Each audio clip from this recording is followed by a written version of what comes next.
हे welcome angelic tarot magic seekers. तो yes, आज हम जानने की कोशिश करेंगे कि आपके पर्सन करेंटली क्या सोच रहे हैं, कैसे सिचुएशन में, कैसी क्या उनकी एनर्जी से यहाँ पे हम जानने की कोशिश करेंगे।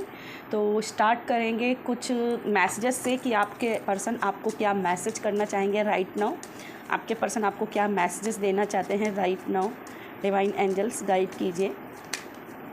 मेरे व्यूवर्स, मेरे सब्सक्राइबर्स के जो पर्सन हैं वो राइट नाउ उनको क्या मैसेजेस देना चाहते हैं। डिवाइन एंजल्स गाइड कीजिए right now.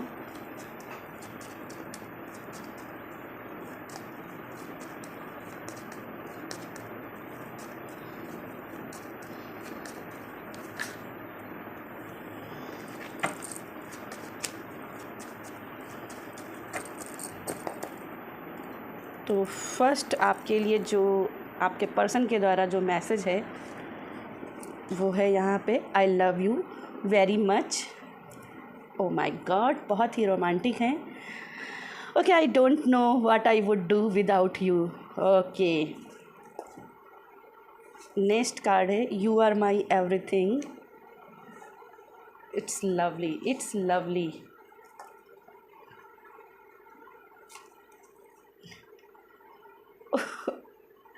O live you, oh my God. तो यहाँ पे भर भर के प्यार आते हुए दिखाई दे रहा है, भर भर के प्यार। यहाँ I promise I will love you, protect you and take care of your all of the life. तो डेफिनेटली मुझे यहाँ पे ऐसा फील हो रहा है जैसे कि आप और आपके पर्सन दोनों के बीच में कुछ गलतफहमियाँ हुई हैं। आपको ऐसा लग रहा है कि आपका पर्सन आपसे प्यार नहीं करता है या अपना फीलिंग एक्सप्रेस नहीं कर रहा है, आप इनसिक्योरिटी में बहुत ज़्यादा हो। तो आपकी इनसिक्योरिटी को वो हील करना चाहते हैं आपके पर्सन। वो आपसे कहना चाहते हैं कि मैं तुमसे बहुत प्यार करता हूँ, तुमको डरने की ज़रूरत नहीं है, मैं हमेशा तुम्हें प्रोटेक्ट करूँगा, मैं तुमसे बहुत प्यार करूँगा और मैं तुमसे इतना प्यार करता हूँ, इतना प्यार करता हूँ कि मैं जब भी ये सोचता हूँ कि या मैं सोचती हूँ कि तुम मेरे लाइफ से चले जाओगे तो मैं क्या करूँगा तुम्हारे बिना, क्योंकि तुम ही तो मेरे सब कुछ हो, तुम ही तो मेरे सब कुछ हो, तुम ही तो मेरे जीने का ज़रिया हो। मैं तुम्हें छोड़ के कहाँ जाऊँगी या कहाँ जाऊँगा या तुम्हारे बिना मैं क्या करूँगा। तो जैसे वो एक आपको यहाँ पे सांत्वना देना चाहते हैं, आपको समझाना चाहते हैं कि तुम मेरे फर्स्ट प्रायोरिटी हो, कोई दूसरा नहीं है। मैं तुमसे बहुत प्यार करता हूँ, बहुत बहुत प्यार करता हूँ।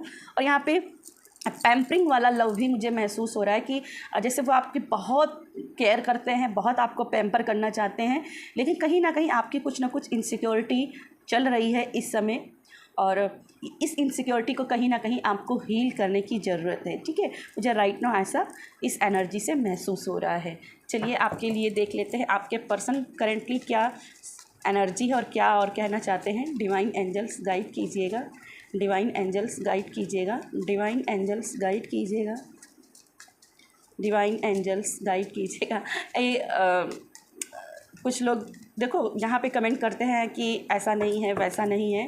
देखो सारी चीज़ें यहाँ पे आपको रिलेट नहीं करेंगी क्योंकि ये कलेक्टिव रीडिंग होती हैं। तो ओपन माइंड होकर के रीडिंग को देखिए, जो रेजोनेट होता है उसको लीजिए, और जो नहीं हो रहा वो कोई ना कोई पर्सन दूसरा होगा जिसके लिए उसके लिए मैसेज आए हैं। ठीक है, उसके लिए मैसेजेस आए हैं। तो बहुत ही ओपन हार्ट, बहुत ही ओपन माइंड से रीडिंग को देखा करिए, किसी भी चैनल का हो, ओपन माइंड होकर के, ओपन हार्ट होकर के देखें ताकि आप उससे रिलेट कर पाओ। और अगर रीडिंग पॉजिटिव आती हैं तो कहीं ना कहीं आपको रीडिंग क्लेम करनी चाहिए ताकि वो एनर्जी आपके लिए काम कर सके, है ना। क्योंकि जिस चीज़ को हम क्लेम करते हैं ना, वो चीज़ हमारी लाइफ में ज़रूर होके ही रहती है। आप देखते हो ना, बहुत से लोग लिखते हैं क्लेम नाउ, क्लेम नाउ। वो पागल नहीं है जो लिखते हैं कि क्लेम नाउ, क्योंकि जैसा लिखोगे वैसी ही एनर्जी अपनी लाइफ में आप मैनिफेस्ट करोगे, है ना। तो डेफिनेटली आपको भी अपनी लाइफ में ये एनर्जी क्लेम करनी चाहिए, खास करके पॉजिटिव एनर्जी क्लेम करनी चाहिए। और अगर कुछ नेगेटिव आता है तो उसको आपको डिस्कनेक्ट करना होगा। और उसके लिए भी आप बोल सकते हो कि मैं इस एनर्जी को क्लेम नहीं करता हूँ, या मैं इस एनर्जी को अपनी लाइफ से क्लीन करता हूँ, क्लीन एंड क्लियर करता हूँ। ठीक है, तो ऐसा आप बोलोगे, अफर्मेशंस दोगे तो वो ज़रूर आपके काम आएंगे। अफर्मेशन देखो बहुत ज़रूरी होती है, अफर्मेशंस बहुत ज़रूरी होती हैं लाइफ में। जैसा हम अफर्म करते रहते हैं अपनी लाइफ में, वही चीज़ें होती हैं। आप शाहरुख खान को जानते हैं ना, जब शाहरुख खान बॉलीवुड में आए थे ना तो कुछ भी नहीं थे, लेकिन वो फिर भी कहते थे कि एक दिन मैं रूलर ऑफ बॉलीवुड बनूंगा। ठीक है, और आज वो क्या हैं, ठीक है, बॉलीवुड पर राज कर रहे हैं। तो ये इन्होंने लॉ ऑफ अट्रैक्शन के जरिए इसको अट्रैक्ट किया है, मैनिफेस्ट किया है, अफर्म कर करके। ठीक है, तो आप भी ये कर सकते हो। देखिए स्ट्रेंथ का कार्ड आया है, first card 9 of sword. Definitely मुझे यहाँ पे दिखाई दे रहा है द वर्ल्ड की एनर्जी। देखो यहाँ पे क्लियर ये चीज़ हो रही है कि आप किसी ऐसी सिचुएशन में हो जहाँ पे आप बहुत ज़्यादा ओवर थिंकिंग कर रहे हो। ठीक है, मैं इसको थोड़ा सा और कर देती हूँ, है ना, बहुत ज़्यादा ओवर थिंकिंग कर रहे हो चीज़ों की, और इन चीज़ों से निकलने के लिए बहुत सारा प्रेयर्स लगेगा, बहुत सारी ब्रेवरी लगेगी। ठीक है, तो ब्रेवरी बहुत ज़रूरी है। अपने आप को फायर लेकर के आना है, अपनी फायर एनर्जी में आना है। और अब जैसे एक जंगल का राजा होता है ना, जंगल का राजा, वो जंगल का राजा क्यों है? उससे बहुत बड़े ताकतवर जंगल में और भी एनिमल्स हैं, लेकिन शेर ही क्यों जंगल का राजा है? क्योंकि वो ताकत का सही इस्तेमाल करना जानता है, उसको बुद्धि है कि कहाँ पे क्या करना है।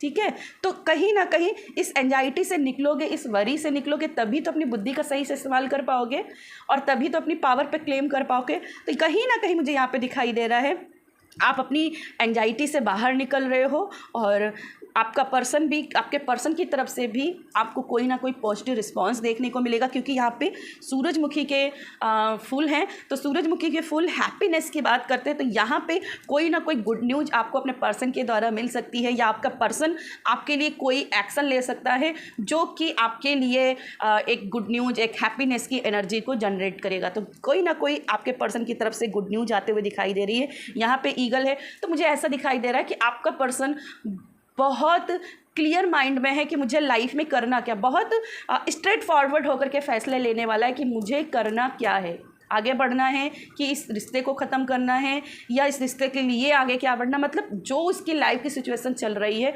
उसको वो अच्छे से समझ रहा है। ठीक है, और अगर ये पर्सन आपको बहुत ज़्यादा डोमिनेट करता था या झूठ बोलता था, तो कहीं ना कहीं उस गलती को भी रियलाइजेशन उसको हो रहा है, उस गलती का भी एहसास हो रहा है, उसको भी सुधार रहा है, और आपके जो भी सपने हैं उसको पूरा करने के लिए कोई ना कोई एक्शन ज़रूर लेने वाला है। नेक्स्ट देख लेते हैं आपके लिए, नेक्स्ट देख लेते हैं क्या है और एनर्जीज आपके पर्सन के द्वारा, आपके पर्सन के द्वारा और क्या एनर्जीज हैं। डिवाइन एंजल्स गाइड कीजिए, और क्या एनर्जीज हैं, डिवाइन एंजल्स गाइड कीजिए।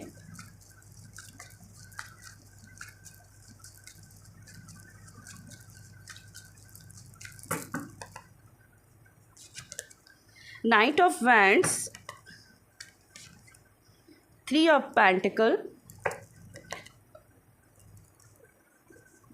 ओके, बॉटम में है व्हील ऑफ फॉर्चून। तो यस, कहीं ना कहीं मुझे दिखाई दे रहा है कि आपके पर्सन अपने बिहेवियर को चेंज कर रहे हैं, अपने परसेप्शन को चेंज कर रहे हैं, अपने देखने का नज़रिए को चेंज कर रहे हैं। और कहीं ना कहीं अगर डोमिनेट करते थे आपको, झूठ बोलते थे आपसे, तो डेफिनेटली यहाँ पे ये अब झूठ नहीं बोलेंगे। अब ये कहीं ना कहीं एक क्लियर पिक्चर दिखाएंगे, आपसे सच बोलेंगे।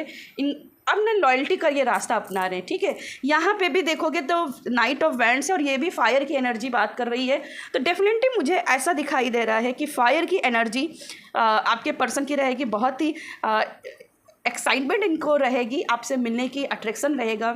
और यस, कहीं ना कहीं एक्शन है, कोई एक्शन है, ये आपसे आपको अपने परिवार से इंट्रोड्यूस कराना चाहते हैं, अपनी फैमिली से,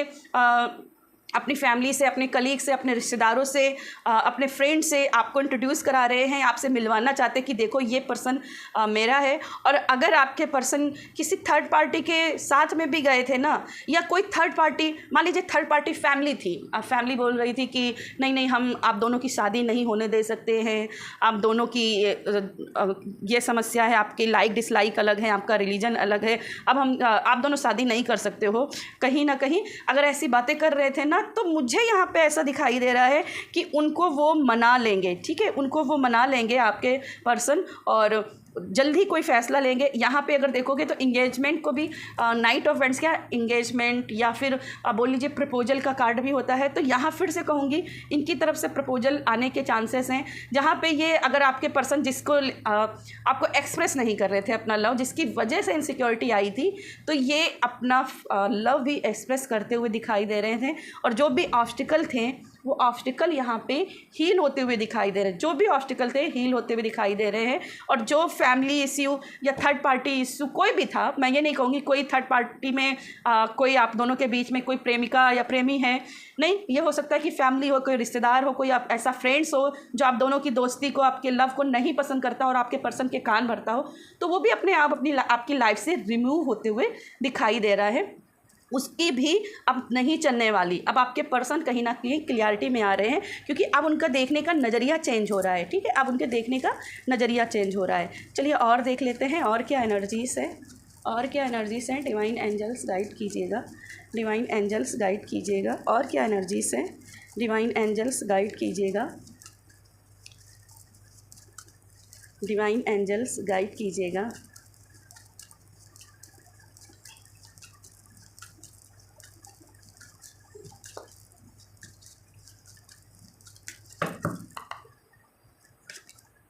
द हर्मिट का कार्ड है और यहाँ पे है S of wands and bottom में है द लवर्स का कार्ड।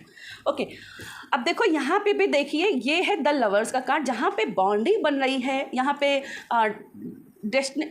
डेस्टिनी में है, भाग्य में लिखा हुआ है आप दोनों का मिलना। ठीक है, आप दोनों का भाग्य में लिखा हुआ है, लेकिन कुछ चीज़ें हैं जो अभी आप दोनों को जुड़ने नहीं दे रहे, लेकिन भाग्य में चूंकि लिखा हुआ है तो कुछ भी हो वो आप दोनों जुड़ के ही रहोगे, आपस में मिल के ही रहोगे। फिर कहूँगी ना, अंत भला तो सब भला। ठीक है, अंत भला तो सब भला। तो कहीं ना कहीं आपके पर्सन और आपके बीच में एक सोल कनेक्शन है, एक सोलमेट की एनर्जी है, एक सोल कनेक्शन, एक डिवाइन कनेक्शन है।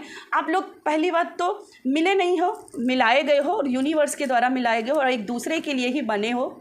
मैं यहाँ पे ट्विन फ्लेम्स बोलूँगी तो बहुत बड़ी बात हो जाएगी, लेकिन यस कहीं ना कहीं डिवाइन कनेक्शन है। और इसीलिए आप कुछ भी हो जाए, कितना भी आप लोग इधर से उधर डिस्ट्रैक्ट हो जाओ, लेकिन यहाँ पे कनेक्शन रहेगा। तो ऐसे में आपके पर्सन जो है ना, वो भी कहीं ना कहीं आपको ये मैसेज करने चाहते हैं कि डरिए नहीं, डरिए नहीं।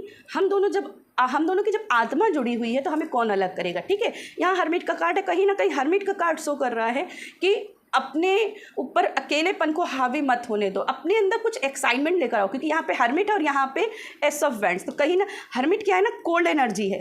ठीक है, जहाँ इमोशंस ठंडे पड़ जाते हैं, जहाँ अकेलापन हावी हो जाता है, लेकिन ये अकेलापन को यूटिलाइज करता है, ये अपने अकेलेपन को स्पिरिचुअलिटी में कन्वर्ट कर लेता है कि भाई अगर मैं अकेला पड़ गया हूँ, तन्हा पड़ गया हूँ, तो मैं रोऊंगा नहीं, बल्कि मैं स्पिरिचुअलिटी में और भी अच्छा करके दिखाऊंगा। तो बस वही आपको करना है। और इसीलिए यहाँ पे एस ऑफ वैंड्स है। एस ऑफ वैंड्स यानी कि एक्साइटमेंट को अपने अंदर लाना है, वो जील लानी है अपने अंदर कि मुझे लाइफ में कुछ करना है। ठीक है, और ये अगर लव के लिहाज से देखें तो कुछ भी हो जाए, मैं अपने पर्सन के लिए गिव अप नहीं करूँगी या करूँगा। मैं कुछ भी करूँगा, मैं स्पेल्स करूँगा, मैं प्रेयर्स करूँगा, मैं विजुलाइजेशन करूँगा, पर मैं अपने पर्सन को ऐसे नहीं छोड़ूंगा, इतनी आसानी से मैं उसको जाने नहीं दूंगी। तो ये अपने अंदर जेल लानी है, कुछ भी कर लूँ, कुछ भी करना है, लेकिन मुझे अपने पर्सन को पाना ही पाना है। ठीक है, तो यहाँ पे मतलब ऐसा नहीं कि उसको चेंज करना है, चेंज नहीं करना है, पर पॉजिटिव से काम में लगे रहना है, पॉजिटिव अफर्मेशन देना है, विजुलाइजेशन करना है, अफर्मेशन लिखना है, खास करके अफर्मेशंस लिखना है कि मैं अपने पर्सन के साथ यूनियन में हूँ, मेरा पर्सन के साथ अपनी लाइफ में बहुत खुश हूँ। और अपनी जो भी आपके सपने हैं आपके पर्सन के द्वारा कि मैं आने वाले समय में अपने पर्सन के साथ डेटिंग में जा रही हूँ, हमारा एक परिवार है छोटा सा और हमारी एक फैमिली है, हम दोनों बहुत खुश हैं, हमारा ऐसा घर है, हमारे बच्चे हैं, मतलब जो आप चाहते हो सपने में कि मेरे पर्सन के साथ में हो, वो चीज़ आप यहाँ पे लिख सकते हो। ठीक है, तो यहाँ पे लिखना यानी कि स्पिरिचुअलिटी में कुछ करना, स्पिरिचुअलिटी में करना यानी कि आपने उसको ईश्वर की तरफ सरेंडर कर दिया। तो एक तो आपका यहाँ पे क्या हुआ, आपका स्पिरिचुअलिटी का वर्क भी हो गया, पॉजिटिव अफर्मेशंस भी हो गए, और आप अपने पर्सन के साथ कनेक्टेड भी महसूस करोगे, जिससे आपके अंदर एक पॉजिटिव भरा ऑरा बनेगा। तो आप चेंज नहीं करोगे, आप अपने आप ही अपने पर्सन को खुद ही से अट्रैक्ट कर रहे हो। तो यहाँ पे आपका पर्सन कहीं ना कहीं आपकी तरफ अट्रैक्ट हो रहा है, लेकिन इमोशंस लॉस है, इसके लिए यहाँ पे थोड़ा सा अफर्मेशंस करना है, ठीक है। और उसके लिए यहाँ पे डरना नहीं है, वर्क करते रहना है, ठीक है। तो चलिए एक कार्ड और ले लेते हैं आपके लिए, एक कार्ड और ले लेते हैं। एक कार्ड क्या, कुछ और मैसेज ले लेते हैं, देखते हैं यूनिवर्स आपको और कुछ मैसेज देना चाहते हैं क्या। डिवाइन एंजल्स गाइड कीजिएगा, मेरे व्यूवर्स मेरे सब्सक्राइबर को कुछ और मैसेज देना चाहते हैं क्या, उनके पर्सन को लेकर के कुछ और। ओके, एक ही कार्ड आया है। ओके, हैमर का कार्ड है, sabotage and rebuilt, persistent, working on in repairing. देखिए मैंने यही तो कहा था, यहाँ पे हर्मिट का कार्ड और यहाँ पे हैमर का कार्ड। तो कोई भी चीज़ टूटती है तो उसको टूटने पर ऐसे मत छोड़ो। देखो कुछ चीज़ें हैं ना जो टूट जाती हैं, उनको ठीक नहीं किया जाता, लेकिन उनको दोबारा से कोशिश की जाती है बनाने का, और उसको एक अच्छा रूप दिया जा सकता है, तो वो और भी खूबसूरत लगने लगती है ना, बहुत खूबसूरत लगने लगती है। तो खूबसूरत बनाने की कोशिश कीजिए ताकि आप और आपका पर्सन का रिश्ता और भी मजबूती से जुड़ जाए और भी खूबसूरत हो जाए। और यहाँ पे रिपेयरिंग मौजूद है, ठीक है। मान लीजिए मेरे पास सोने का एक झुमका था या चेन थी और वो टूट गई, तो मैं क्या करूँगी, उसको सोने का फेंक दूँगी? नहीं, मैं उसको सुनार को दूँगी, तो वो क्या करेगा, उसको गलाएगा, पकाएगा, और उसके बदले में वो मुझे कुछ और बना के दे देगा, अंगूठी बना के दे देगा, छल्ला बना के दे देगा, लॉकेट बना के दे देगा। तो कुछ चीज़ें हैं जिनको वैसी रूप में नहीं लाया जा सकता है, लेकिन उनको सुधार को एक नया रूप दे करके और भी सुंदर बनाया जा सकता है। आई होप आप मेरी बात को समझ रहे हो, ठीक है। तो यहाँ पर सुधारने की बात हो रही कि आप अपने पर्सन को कैसे क्या उसको बदल सकते हो। आखिर आपका पर्सन भी तो यहाँ पे अपना परसेप्शन बदल रहा है, अपना नज़रिया बदल रहा है, अपने काम करने का ढंग बदल रहा है, अपनी गलतियों को सुधार रहा है। तो अगर वो एक तरफ से पहल करेगा तो आपको भी थोड़ा सा यहाँ पे पहल करने की ज़रूरत दिख रही है। तो फटाफट से अपने पर्सन के लिए वो वर्क करना आप भी शुरू कर दीजिए, ठीक है। तो यस, ये थी मेरी आपके लिए रीडिंग। अगर रीडिंग पसंद आई हो तो वीडियो को लाइक कीजिएगा, शेयर कीजिएगा। बाय।